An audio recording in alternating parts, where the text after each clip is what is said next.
Hello YouTube and welcome back to Kanto Weekly, week number 8 of the PIDA Kanto Weekly show. Now, if you missed out on last week's weekly recap show, I recommend you check it out because obviously we're now just crept over the halfway stage because there's 15 weeks obviously in the season, in the group stage of the season.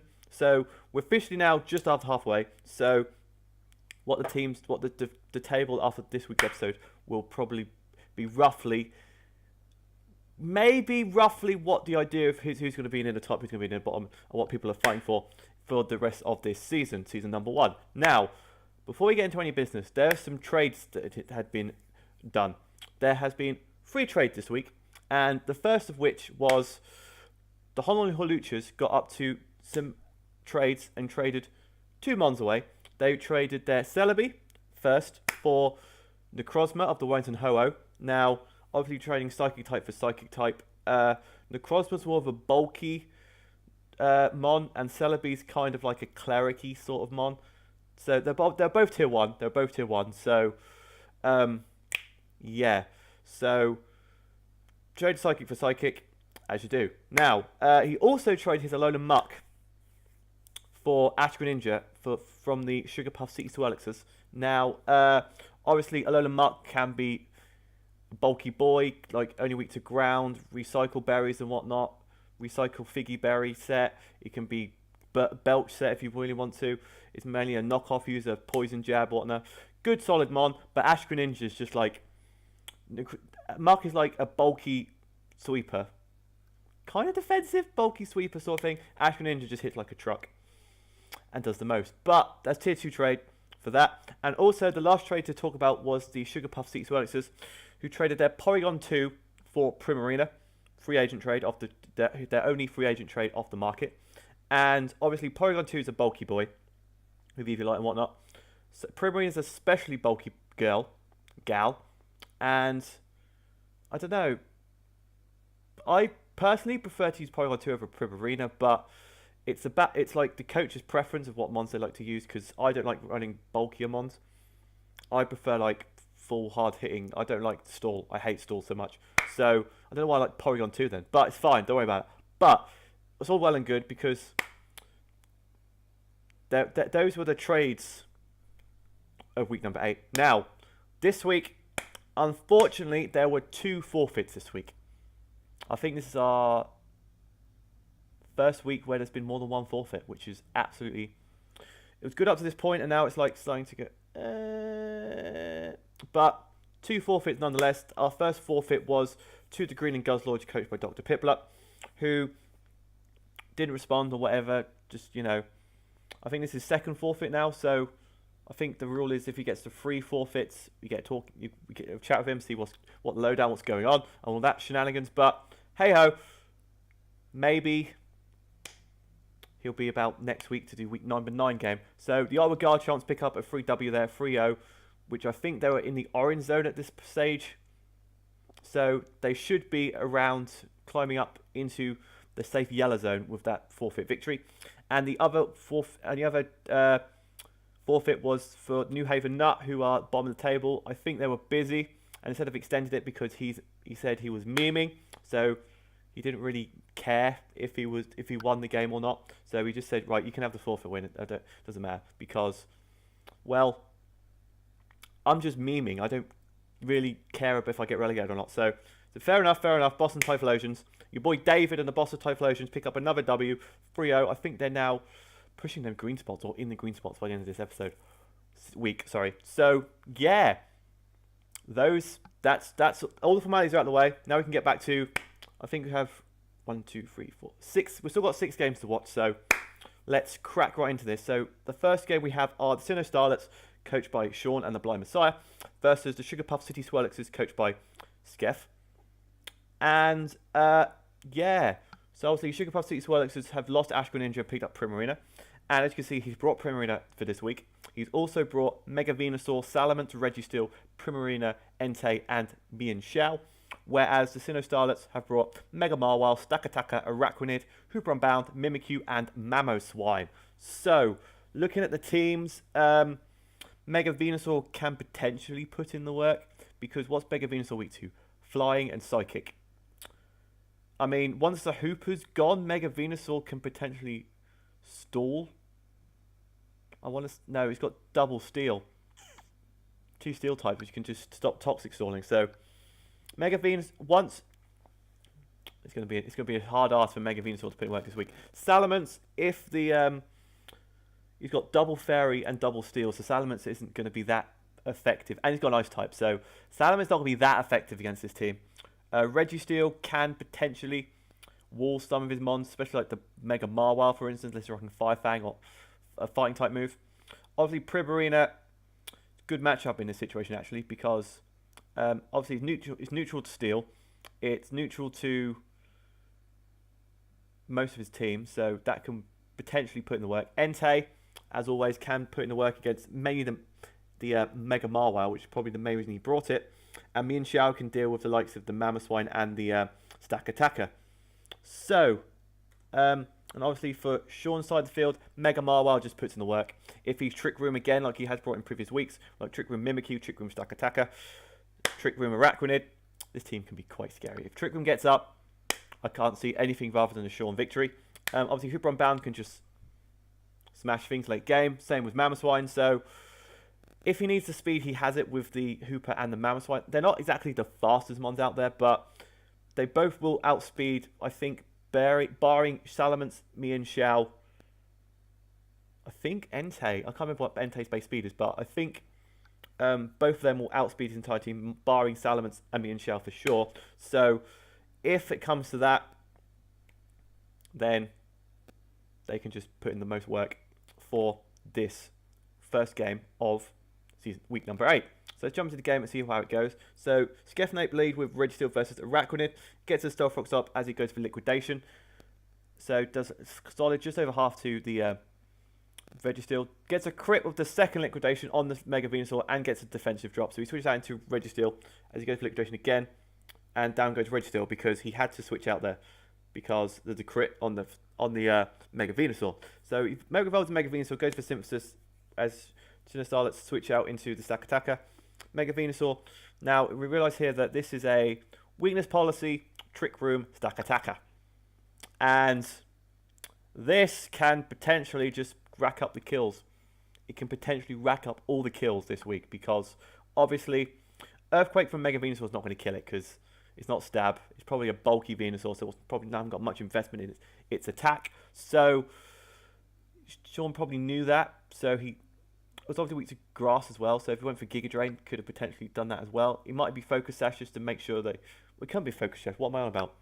What the hell am I on about? I'm gonna say it could be Focus Sash, but just we're going with this policy. It doesn't get sturdy because it's a Ultra Beast, so he gets Beast Boost. So he's probably bulky enough to live like a Giga Drain and an Earthquake from some of his mons, most probably. So it lived the Earthquake, obviously. Now it's Trick Roomed up. Goes for Durable. The Mega Venusaur lives because the Mega Venusaur is a bulky boy. So that is quite unlucky for Sean there because I don't know if Durable was a roll or anything, but it's probably the best move to hit it with because Earthquake is obviously neutral and it's Rock Steel, isn't it? Yeah, it's Rock Steel. And a Rock type move wouldn't be much. And Durable would probably be more base power than the Steel type move. So that's probably the best move to hit it with. Obviously, Mega Venusaur's a bulky boy. Live that. +2 stab. Durable from a Stack Attacker. Kills most things. Obviously not Mega Venusaur. And Mega Venusaur just revenge kills it with the Earthquake. And there we go. Out comes the Mega Marwile. He gets the Intimidate drop off on the Mega Venusaur. He switches out until like 1% out into Entei as he goes for the Iron Head. Does a solid 38% to the Entei. He switches out back into his Arachnid, picking the Fire type move, which he does go for. I don't know that one. Shut up, Alexa. It goes for Liquidation. Down goes the Entei because he can have a free switch into that thing. Goes out into Mega Venusaur as he goes out into Hooper Unbound. Goes for Synthesis. Recovers back to 50%. Out comes the Salamence. Gets the Intimidate drop on this thing as Hooper Unbound goes for Trick Room. So once I predicted in the beginning that it would be a Trick Room team. So Salamence goes for the Supersonic Sky Strike against the Arachnid switching. So probably a waste of the Z move there because obviously he was in with Hooper Unbound. probably the best option to do, because just in case, because that thing would have died to that supersonic sky strike. But he switched into his rat grenade, which is on like 20%, so it was going to kill nonetheless. Even if he didn't click C move, he probably would have killed it. So Mega Mile goes for play rough against the Mega Venusaur, which has 24%. There goes the Iron Head, just to finish off the Mega Venusaur. Out comes Mian Xiao as he goes for play rough, kills the Mian Xiao. Trick Room ends, so he had to sack that off to get Salamence to outspeed it. As it goes for the Earthquake, Mega Marwell lives the Earthquake and revenge kills with the play rough. Out comes the Primarina as it goes for Surf. Outspeeds the Mega Marwell, kills it. Out comes the Mimikyu as he goes for Trick. So it's now Choice Scarfed into Surf, I do believe. But now Mimikyu's Choice Scarfed into play rough as it goes for Surf. So keeps going for play rough. Aerial lives the hit, gets the attack drop, goes for Surf, and down goes the Mimikyu. And then Westband comes out, goes for Surf, Hooper lives, and just goes for the Z. All that pummeling to finish off this Primarina. And the Sinnoh Starlets pick up the 2-0 victory. Now, obviously, MVP of that game was the Mega Marwell, because under Trick Room, which is the monster, it killed the Venusaur. Did it kill the Venusaur? I can't remember anymore. But it killed the Salamence, it killed the Mian Xiao, because they both didn't. Obviously, the Trick Room was up, so Mian Xiao was slower than it, so it could finish with the play rough. Trick Room ended. Out come the Salamence, trying to kill it with an Earthquake. Mega Marwell lived on about 10%, and obviously revenge kill with the huge power boosted play rough. So yeah, that was a good win for Sinnoh Starlets there, putting them back on track after last week's loss. And yeah, the Sugar Puff City Swellixers are, I think, battling it out for the Orange Zone this stage of the season. So hopefully next week they can pick up one of these and try and climb out of those reverse playoffs and get the chance of being relegated into Division Johto. So next up we have the Wellington Ho-Ohs versus the Honolulu Holuchas, who, as in the beginning of the video, did trade for this week, which is quite interesting because obviously they traded Celebi for Necrozma, and both Celebi and Necrozma aren't here, which is very interesting. So they did the trade and did not bring any of them, which is quite interesting. I also traded Ash Greninja, who the Honolulu just did not bring as well. So yeah, so picking up the free trades altogether for this between these two teams, and none of them brought any of their newbies. So we'll have to wait and see until next week to see if any of them bring them and see how they perform with their new teams. But the Wellington Ho-Ohs have brought Whimsicott, Tyranitar, Celesteela, Mega Glalie, Donphan, and Rotom Wash, whereas the Honolulu Holuchas have brought Garchomp, Staraptor, Blacephalon, Beware, Porygon Z, and the Dragonite. So obviously the matchup is leaning towards the Wellington Ho because he's got Double Dragon and he's got a Fairy type, an Ice type, and a Steel type. So Whimsicott can just, unless he's got Poison Jab on his Garchomp, I don't think Dragonite gets a Poison type move. It does get a Flying type move, obviously, in Fly or Air Slash. So both those can just get. Whimsicott can put in the work against this team, obviously. Tyranitar can put in the work against the Staraptor and the Blacephalon. Celesteela can just wall most of his teams, barring a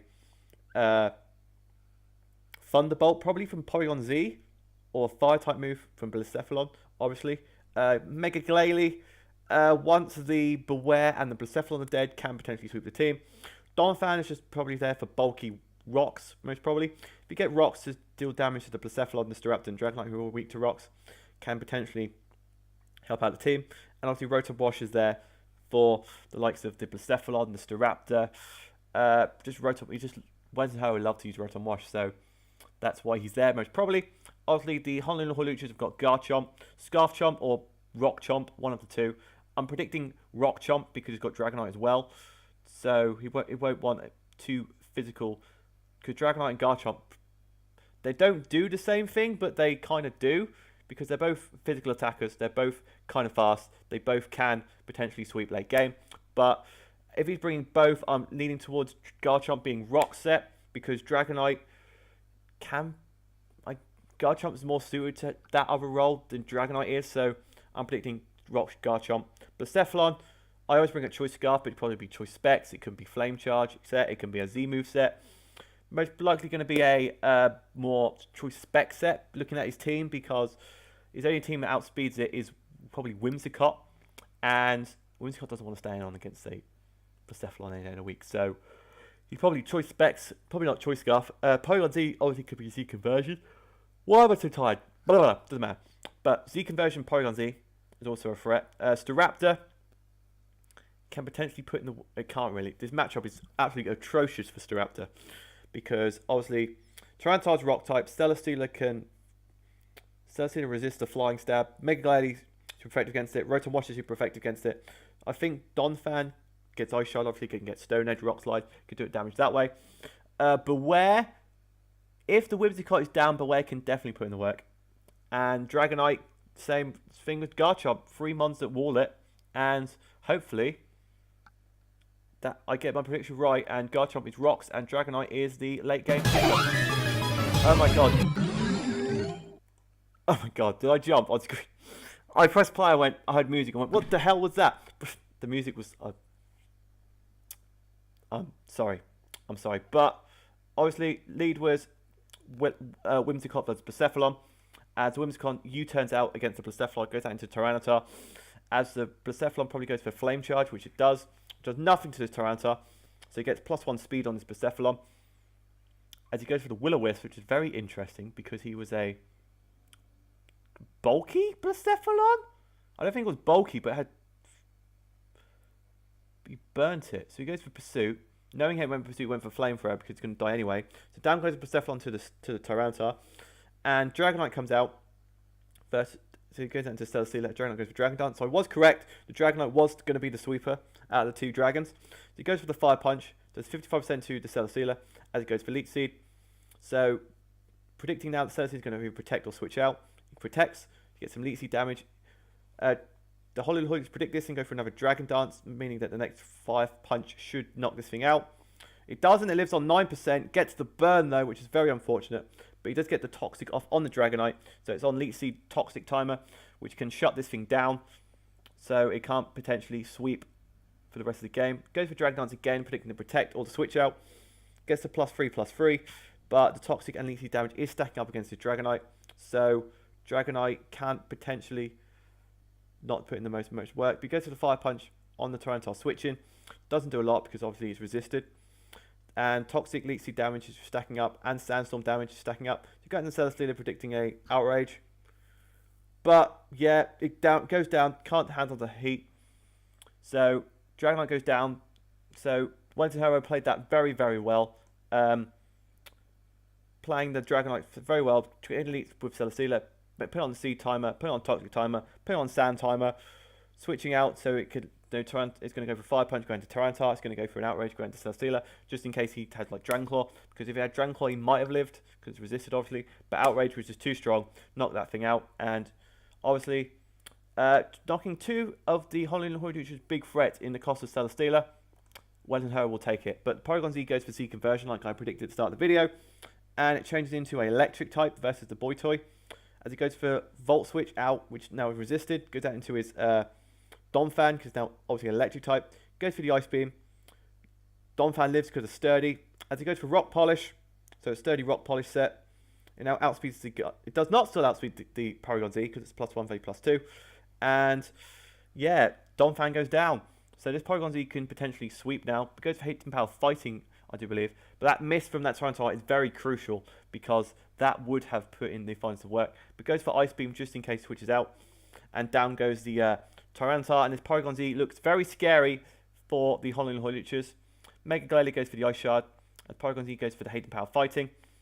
Mega Glalie lives on about 20% as he goes for Ice Shard again. Goes for Hidden Power Fighting, and down goes Mega Glalie. So Porygon Z putting up all the kills so far this game. Out comes the Whimsicott, who goes for the Moonblast, which does take out the Porygon Z. So very interesting. So +1 special defense, it's +1 special defense Porygon Z lived. Did Whimsicott killed it?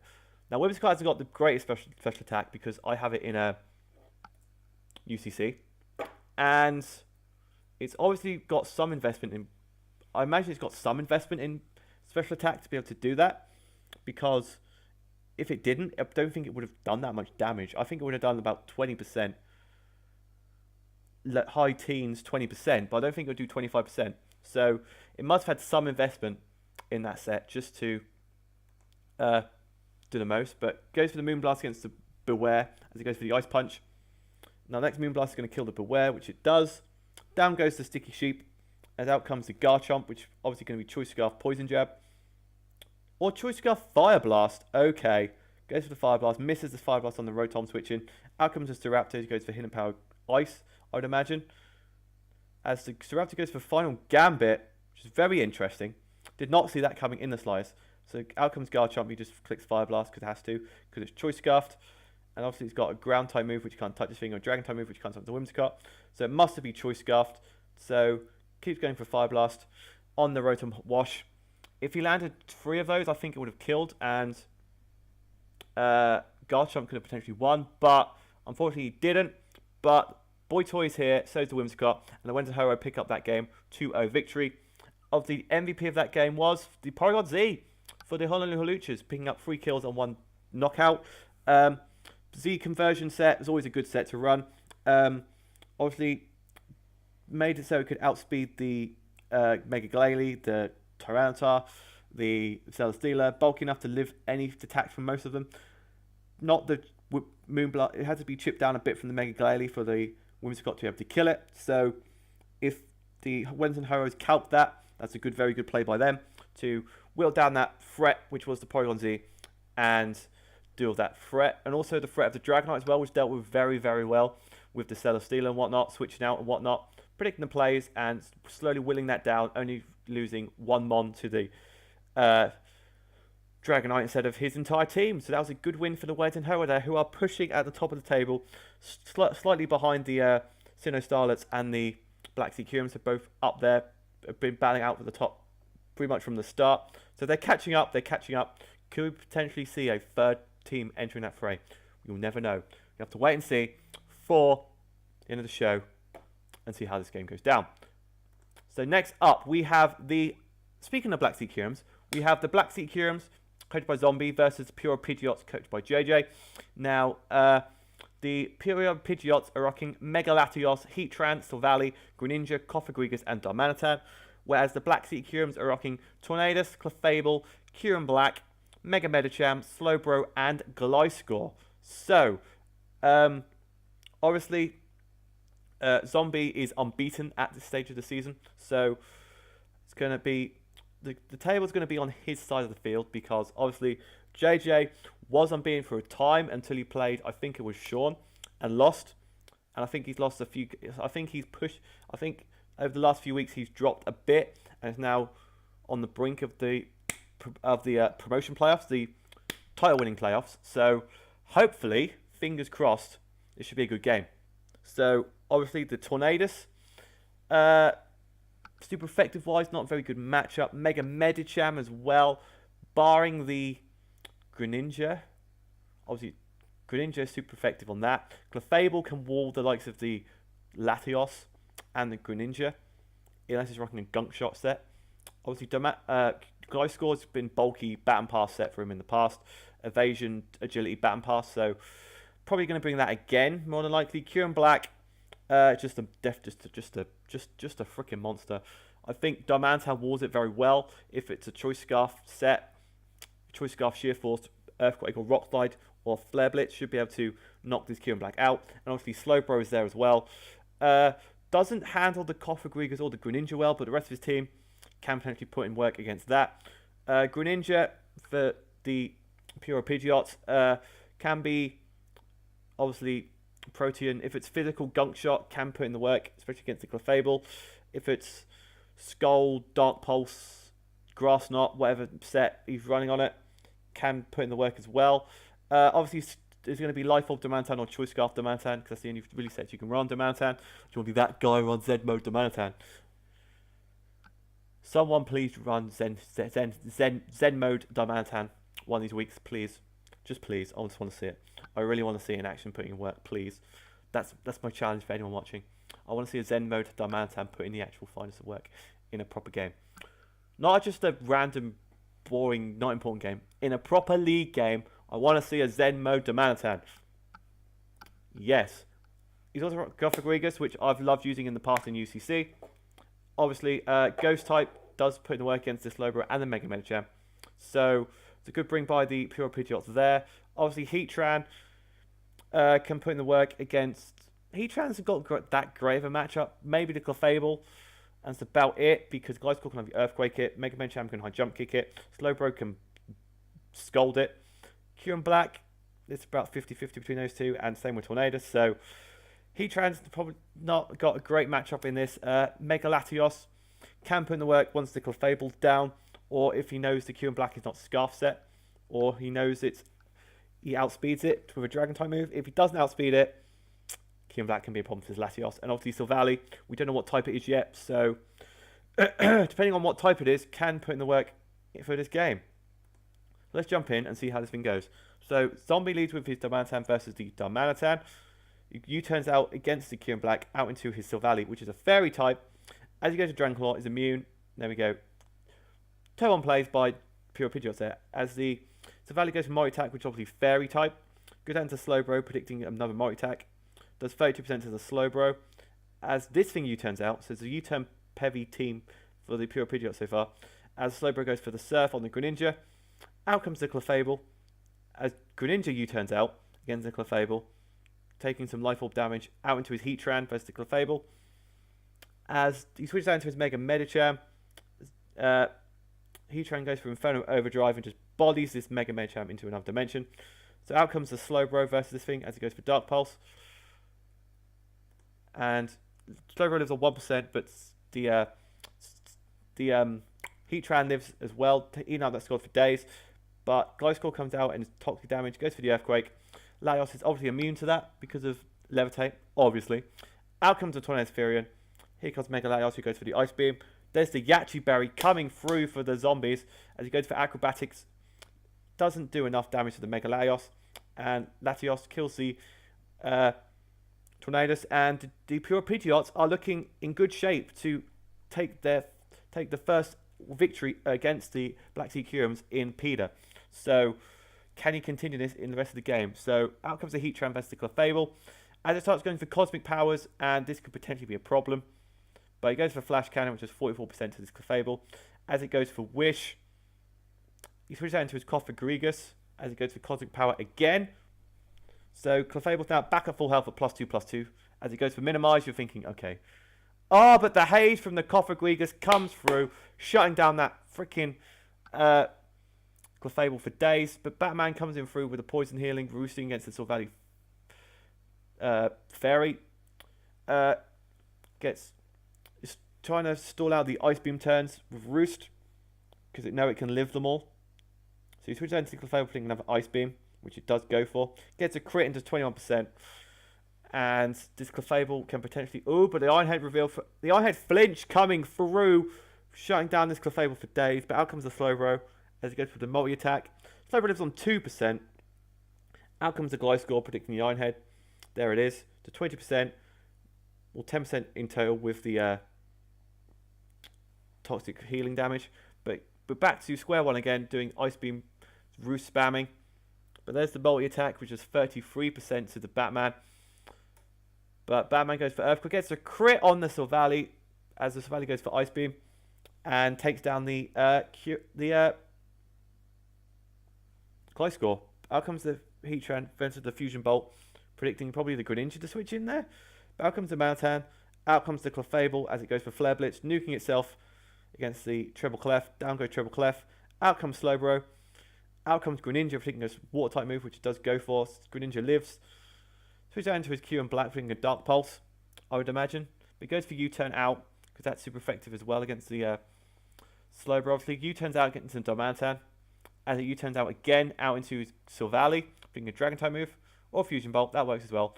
Down goes the Silvally versus the Kyurem Black. Out comes Slowbro versus the Latios as it goes for Psyshock.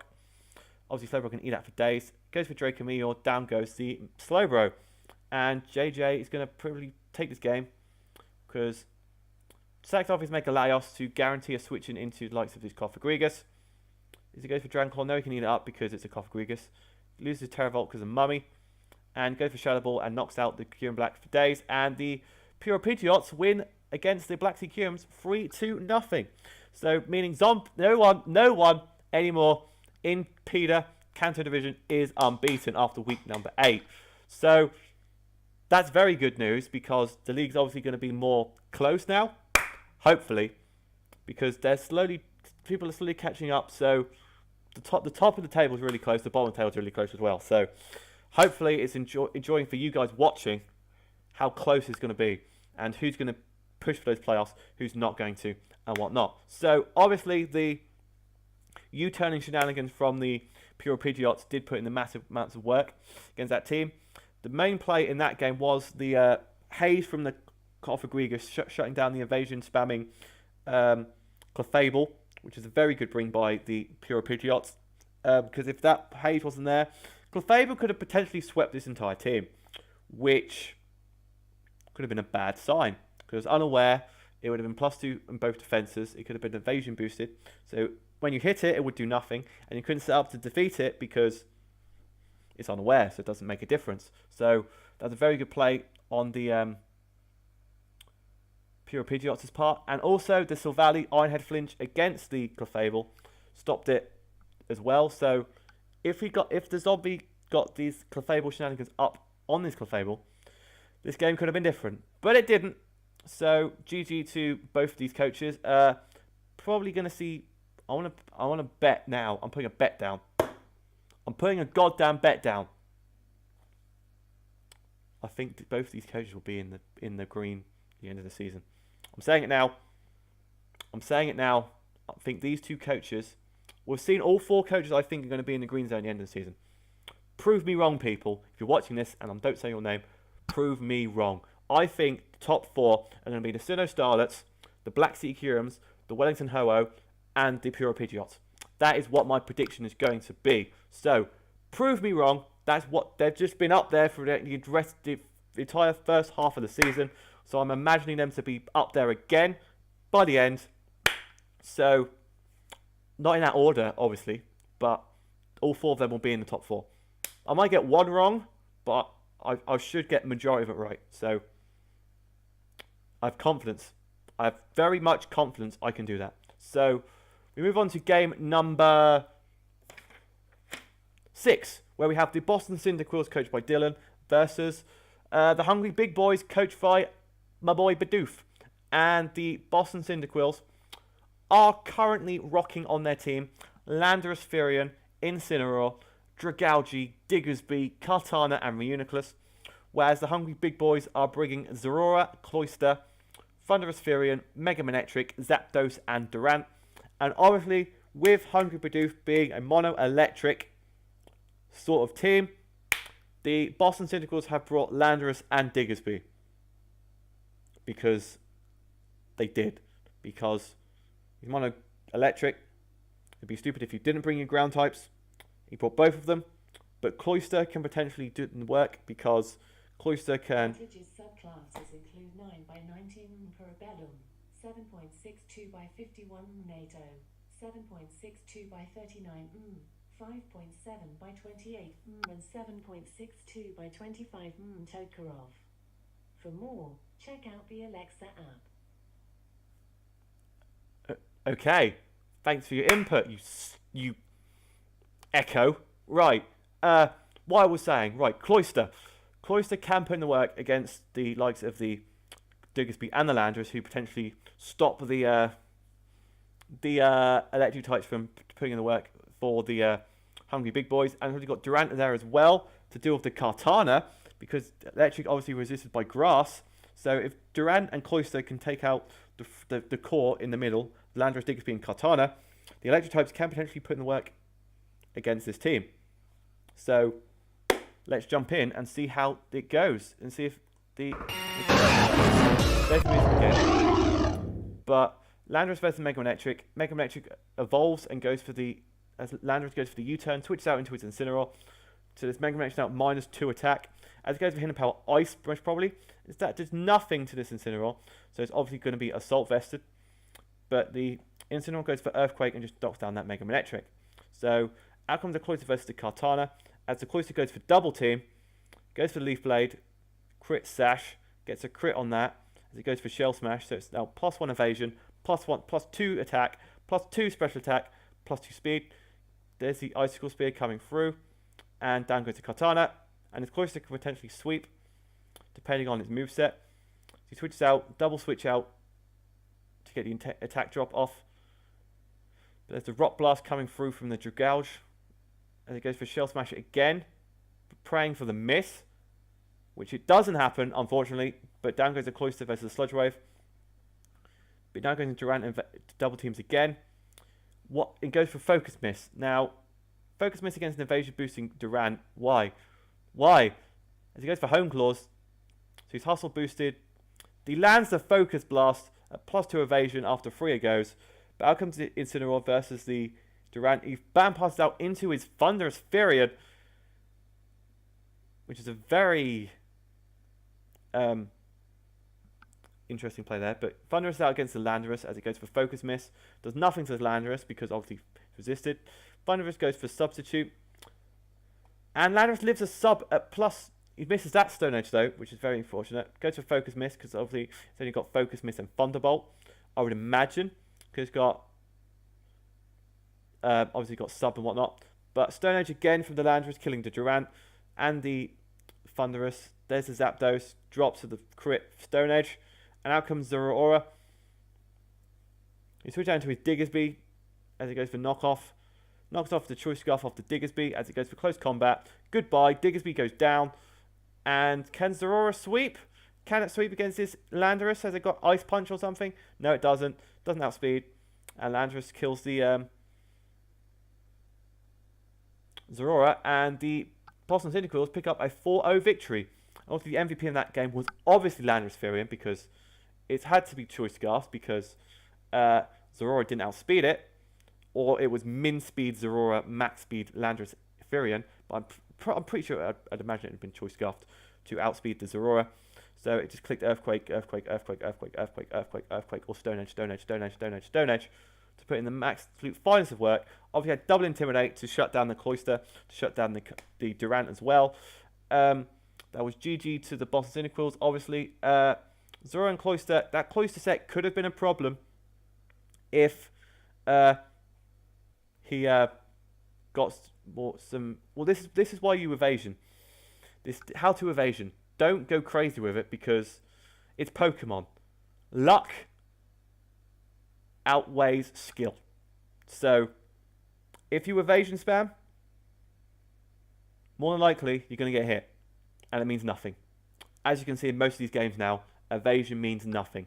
Most of these games, evasion means nothing because even when you evasion spam, you still lose because the one turn you try and evasion spam to try and set up and sweep, but before you can do that, they'll just hit you anyway and you just die. So yeah, so evasion spamming, hopefully, it's starting to evade out of the league already, and it's like week 8. Because we've seen it in this game so far this week. No, we've seen it in 2 games. We saw it in the Black Sea Curiums game and this game. But early on, it was like every single game. So hopefully it starts to evade out. But obviously people are aware of evasion now. So they bring the likes of Haze. They bring the likes of... I haven't seen anyone bring like an Air Lace or a Shockwave or anything like that to deal with that. But could be a thing to do. Just bring some moves that don't miss. You'll be set. So we move on to game number 7, where we have the Power Squad, which this week is coached by Checkmate Ben, versus the New England Blizzards, coached by Vixen. Now, Power Squad, a one-trick pony. They sit up with Scolipede, Mew, and whatnot, and sweep late game. That's what they do. That is what they do. That's their entire game plan. So this week they're going to try and do it with either this. They've swept with Snorlax before. They've swept with Mega Heracross before. They've swept with Balloon before. So Scolipede, Mew, Manaphy are going to set up as much as they can. And then bam pass out into the likes of Mega Heracross / Balloon / Snorlax. And try and sweep with one of those 3 mons, because that's what they usually do. But You've got Crocodile there, so Crocodile can, besides the Mew, can't really do anything against his team. Super effective wise. Is it Mega Diancie? It is Mega Diancie. Mega Diancie can potentially put in the work. Because obviously he's got two flying types. Bosh. Rock type against the Scolipede. Bosh. And Snorlax, unless it's rocking Earthquake or something, whenever moves super effective against it. So that's always an issue. He's got Scizor as well. No fire type moves to see of. He's got like a fire move on Mew or on Snorlax. Milotic can be very bulky, but there's a Breloom right there. You can just put it to sleep. Stop the Marvel Scale going off and just, grass type move it for days. He's obviously got his Z Celebrate Victini, which can potentially put in the work if both the Snorlax and the Manaphy go down. And he's got Serena as well for a Spore switching with the Breloom. And yeah, they both of the teams. Let's jump into game number 7 and see how this one goes. So the Power Squad lead with Manaphy versus the Victini, as Victini U-turns out into the Serena, putting the Water type move, but goes for Acid Armor, which is not surprising whatsoever. This is not surprising whatsoever. But gets the Gumi on a Toxic Timer, so it can start to sets up some more Calm Minds. As the Serena goes for Power Whip, Gumi lives on 41%. Goes for Acid Armor again, predicting another Power Whip. Lives on 14%. Toxic lives on 2%. It rests to recover all that damage off, and I'm like, oh my god, okay. Rapid Spins, I don't know why he Rapid Spinned there, to be totally honest. But you go down to his Milotic, as it knows it's asleep. Gets the burn off against the Milotic. Misses the Dragon Tail, which was very unfortunate, because if it landed that Dragon Tail, it would have switched it out. There we go, there's a Dragon Tail. Switches out into Goomba, which is bad situation, as he goes for Bullet Seed against the Milotic. Gets a crit. That crit did not matter because 3 or 4 were going to kill it anyway. Out comes the Scizor versus the Breloom. Switch out into the Manaphy. There's the Bug Bite. Does 44% to his Manaphy. Goes for the Acid Armor, as always. Goes for Bug Bite. So Manaphy can potentially just, do the most. Out comes the Diancie as he goes for Acid Armor. And it goes for switch out into Snorlax, thinking a Rock type movement probably.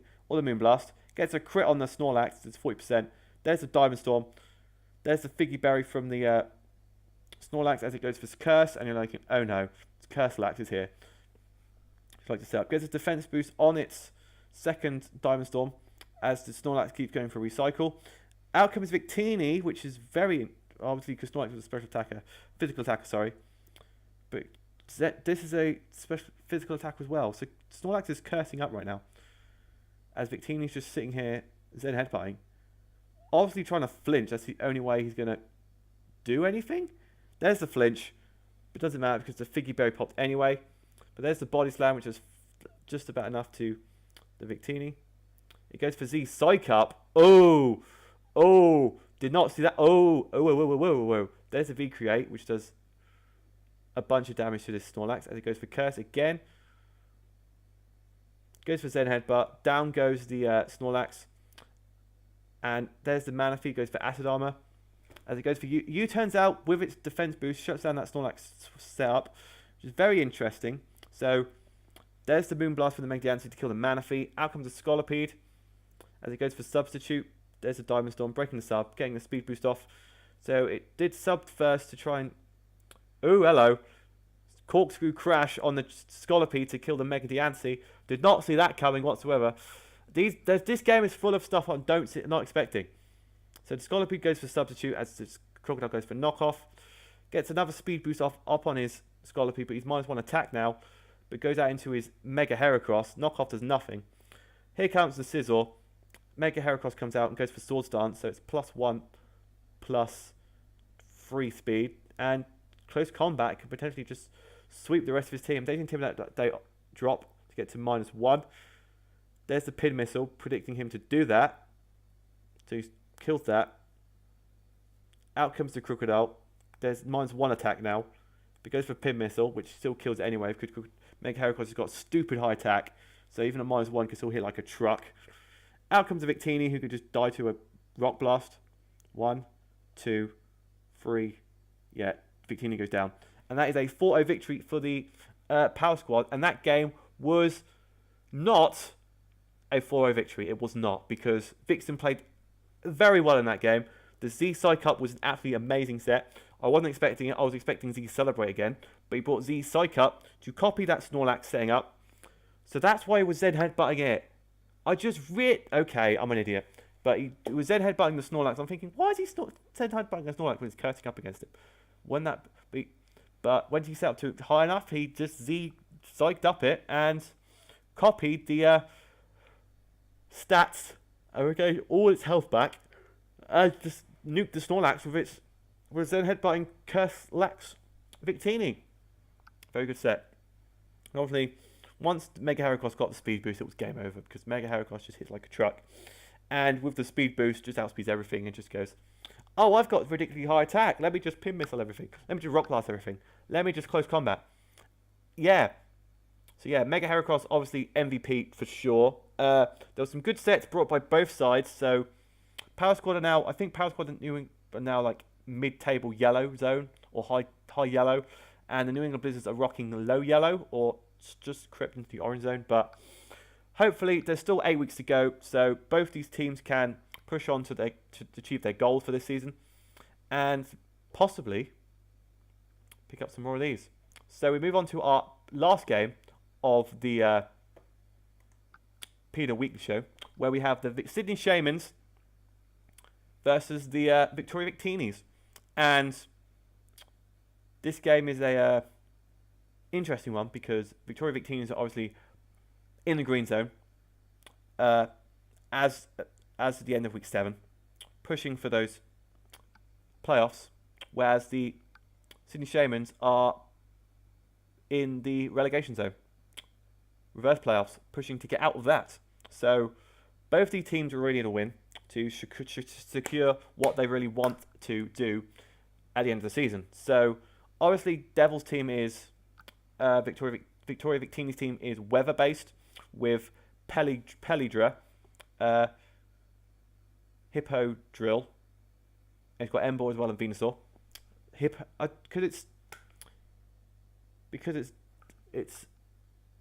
Pelidra and Hippo Drill. There's probably a better name for that. What's a better name for Hippowdon Excadrill combination? Let me know down in the comment section down below, because all I can think of is Hippo Drill or Exodon or Hippo Drill. And there's obviously Pelidra or Kingpa. Kingpa doesn't work. Pelidra works, I think. Doesn't matter. But Embor's here. Embor can put in the work against the Ferrothorn. The Pelipper, Kingdra, if it gets the rain up, Kingdra can put in the work against his team. Barring, well, Slurpuff, it can just water type move it. And the Vaporeon can just Draco or Dragon Pulse it or something. So yeah, and obviously you've got Hippowdon Excadrill. Excadrill can put in the work against his team, barring the Ferrothorn and the Vaporeon. So once both of those are down, I think Excadrill in the stand can sweep this team. Obviously Venusaur is there as well, so he can eat the sleep powders. I don't think Ferrocene gets sleep powder. It can eat Elite Seed from the Ferroseed for sure. It can stall out the Vaporeon as well. And obviously for the Sydney Shamans, he's got Belly Drum Slurpuff, which is put in work before. Zygarde's just a monster. Vaporeon, Mandibuzz, Ferrothorn defensive core is absolutely disgusting, because they're all both bulky. They both there's just and then obviously got Infernape as well, the battle of the firefighting types. Which one will come out on top? So let's jump into this game and see how it goes down. So to jump into the game, leads with Vaporeon, with Ember versus the Vaporeon. Goes for Wild Charge. Does some recall, doesn't do a lot of damage. Goes for Skull. Down goes the Ember turn 1. And I think, oh, okay. There we go. So it goes out into Mandibuzz against the Venusaur as it goes for Knockoff. Knocks off the Vandibuzz's lefties as it goes out into Pelipper versus the Venusaur. Goes for Whirlwind and switches out into his Excadrill. So he switches out back out into his Pelipper as he goes for Knockoff on the Pelly, knocking off his Damp Rock.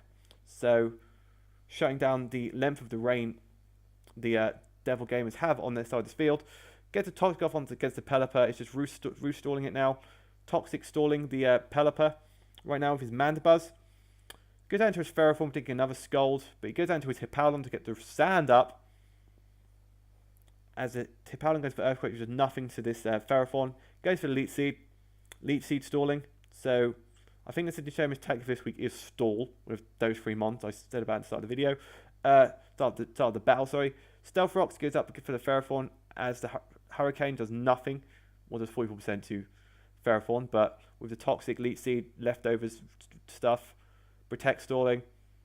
As it goes for Defog, removes the rocks. Well, it doesn't because the Protect, so that's good news. But down goes the Pelipper.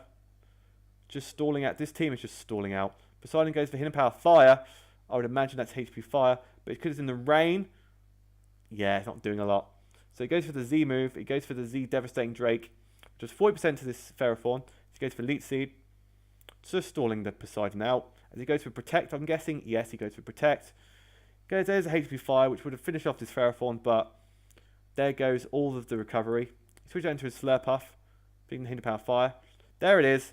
And Ferrothorn once again gets another kill with Elite Seed.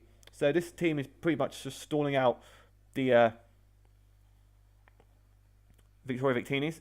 Hippowdon goes for Curse as the Slurpuff puts the sticky webs up. There's the Wish as it goes for Curse again. So this Hippowdon is like up there for MVPs in Kanto. And can potentially put in the work here. +3, Curse is up. But Ferrothorn's back up to full health. There's the Elite Seed as it goes for Slack Off. So Elite Seed stalling is back. Power Whip does nothing to this Hippowdon. Literally nothing. Earthquake does 66% to the Ferrothorn. But after Elite Seed recoveries and whatnot, there's the Power Whip again. There's a Slack Off. Predicting another... I don't know what it's predicting. Probably Protect. Goes for Slack Off. There's a Protect this turn. There's a Slack Off again. So Hippowdon's back at full health, but so is the Ferrothorn, unfortunately. But there's the Power Whip again. Cursing up again. This is a PG channel, people.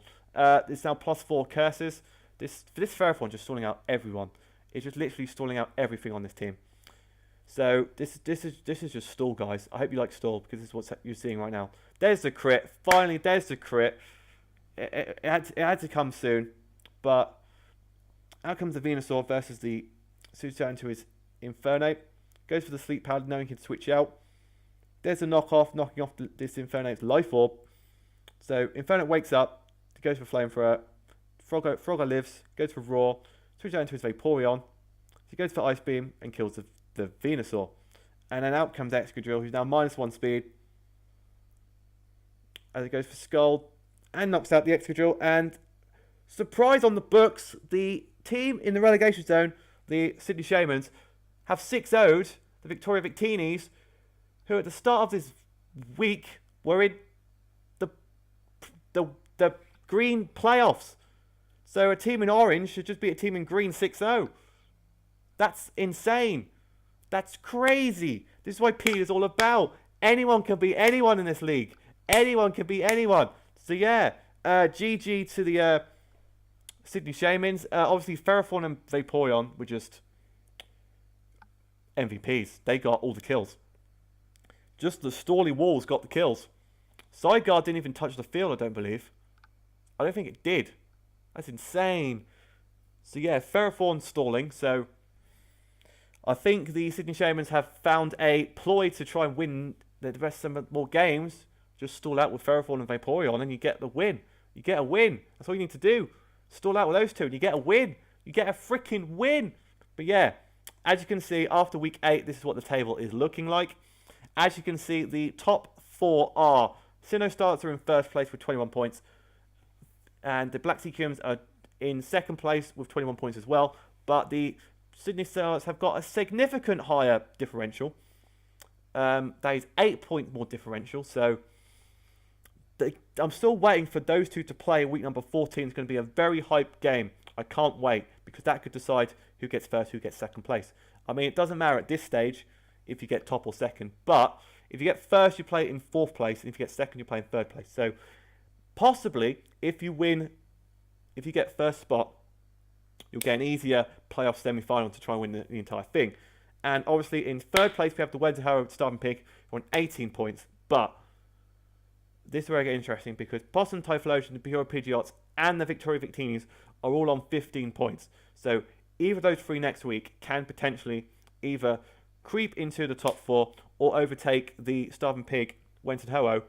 If Wellington Ho-Oh lose next week and Boston Typhlosions, the Puro Pidgeots, or the Victoria Victinis win, we could see a switch up in the green divisions. And obviously we've got the Power Squad, the Honolulu Holuchas, the Boston Cynicals, and the Ottawa Garchomps, all on 12 points. All of that, even any of those can potentially get into the top 4 as well with a win. It's going to be very unlikely for the pesky Skitty 2 with their differential, but if, for example, Boston Typhlosion do 6-0, they'll go down to 5. And Boston Syndicals can get up to +6 and just overtake them. So it's still open, everything to play for. And obviously, they've got the Sugar Puff City Swellixers with that win. Did they win?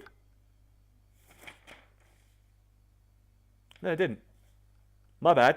But the City Shamans, with that win against the Victoria Victinis, are now joint on points and differential with the Sugar Puff City Swellixers. So it's helped them boost their chances of getting out of the relegation zone. So when the Sydney Shamans play the Sugar Puff City Swellixers, if they have not already,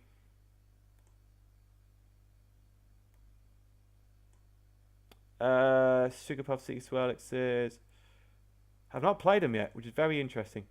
I've not played them yet, so that's going to be a very crucial game. That's going to be a relegation 6-pointer when that comes around. Obviously, New England Blizzards are on 9 points as well, with a slightly lower differential. And then we've got the Hungry Big Boys, the Green and Ghost Lords. We've got the Hungry Big Boys on 6 points. We are meme team number 1, who so there's a chance of, if they pick up a win next week, they've still got a chance of staying in yellow. So if the electric time teams can come through next week, they stay in the yellow, which they should be because they're electric. They should be yellow. They could potentially do that. And obviously we've got the Green and Ghost Lords, Piplup, and the New Avernut QQ, who are both memeing right now. Both at the bottom of the table. Both getting relegated. And hopefully, more than likely, one of those, New Avernut are probably going to be the one to get rid. I don't know. Honestly, don't know. I don't know who's going to be in red zone, who's going to be in the orange zone, and whatnot. So, hey ho. That's the end of the Kanto Weekly Week number 8 show. If you guys have enjoyed, smash that like button down below. Be subscribed if you're not already, because we have, since we've hit 100 subscribers, we've hit a brick wall. We've just stopped growing. We've started to decline. So if you guys could show your support, that'd be absolutely amazing, because I love enjoying making videos, and I hope you guys enjoy the videos too. If you guys have enjoyed, like I said, like, comment, and subscribe down below. Thank you guys for watching, and I'll see you guys next time.